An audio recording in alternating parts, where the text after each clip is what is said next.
Di dalam kehidupan rohani, kita ingin suatu kematian yang baik. Dan Santo Yohanes Bosco memperkenalkan sebuah praktek hidup rohani yang disebut latihan kematian yang baik. Latihan kematian yang baik dimaksudkan untuk mempersiapkan seseorang mengalami kematian itu entah dalam kondisi apapun, jiwanya dalam keadaan baik.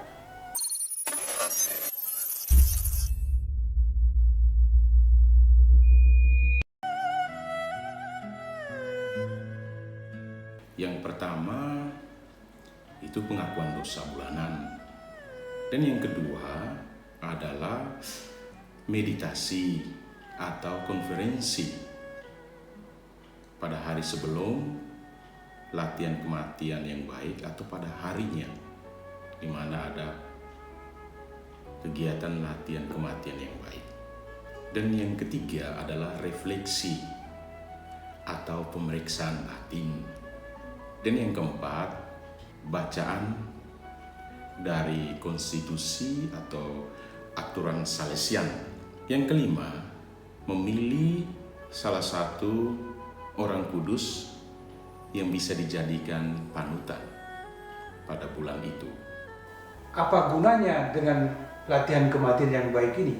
Bahwa ketika Anda mempersiapkan diri dengan baik, Ekaristi, rekoleksi bulanan, bacaan rohani, bimbingan rohani, pengakuan dosa, Anda perlu merasa bahwa ini adalah kesempatan yang paling terakhir.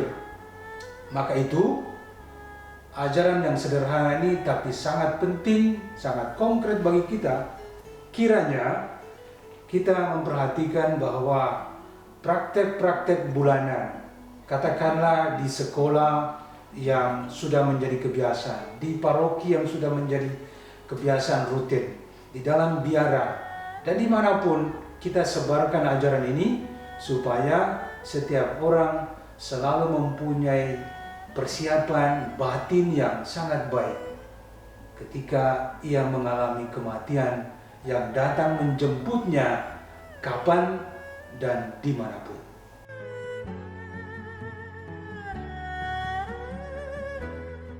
Hari ini saya mau membagikan bagaimana cara komunitas kami melatih semangat tobat anak-anak muda yang kami didik.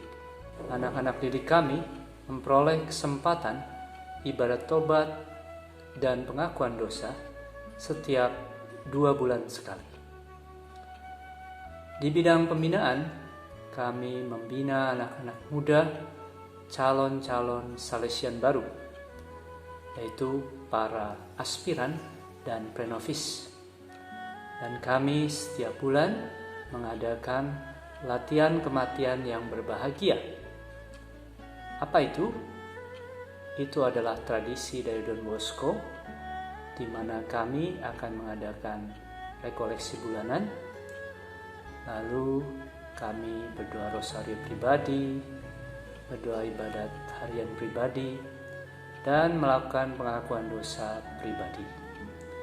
Lalu kemudian akan ditutup dengan doa adorasi di depan sakramen Maha Kudus dan juga doa-doa pada Santo Yosef dan pada Yesus. Dan apa yang dilakukan oleh orang muda bersama dengan Salesian di Paroki Santo Mikael Perak? Kita fokus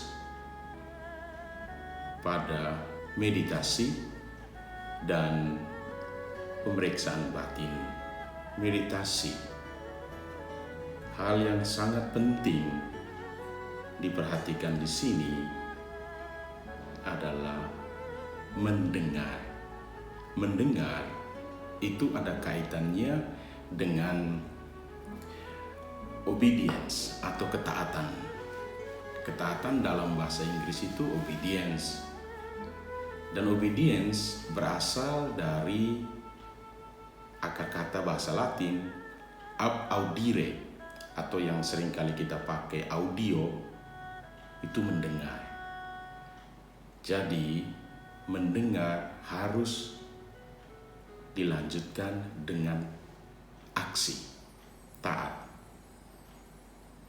yang dilakukan oleh teman-teman kaum muda di Perak, mereka berpartisipasi aktif dalam kegiatan liturgi karena mereka belajar untuk mendengar. Kalau bisa belajar untuk mendengar, tentu orang akan taat, dan mereka akan taat apa yang diminta oleh gereja, apa yang diminta oleh Tuhan melalui gerejanya, dan tentu suara hatinya mereka juga bekerja untuk menjawab panggilan dari Sang Gembala baik, yakni Tuhan kita Yesus Kristus. Tidak ada hal yang lebih utama dan mulia bagi seorang muda untuk mendengarkan suara Sang Gembala baik dan mengikutinya. Itulah yang dilakukan oleh kaum muda yang ada di Perak ini. Karena mereka mendengar, makanya mereka aktif di dalam kegiatan menggereja, aktif di dalam kegiatan kerohanian, aktif di dalam kegiatan orang muda, di mana Salesian, para SDB di sini terlibat dan berpartisipasi, berada dan hadir bersama dengan mereka. Itulah latihan kematian yang baik yang kita lakukan bersama orang muda di Paroki Santo Mikael Perak ini. Harapannya adalah bahwa setiap orang dapat menemukan ajalnya dalam keadaan siap dengan kondisi atau suasana batinnya yang baik. Latihan kematian yang baik ini adalah cara yang Anda bisa lakukan secara teratur apa yang bisa ditambahkan dalam dirimu ketika kamu merefleksi, merenungkan, dan merasakan bahwa butuh untuk ditambahkan, atau apa yang perlu dikoreksi, dan apa yang bisa dilengkapi dalam dirimu untuk menjadi seorang tentara Kristus.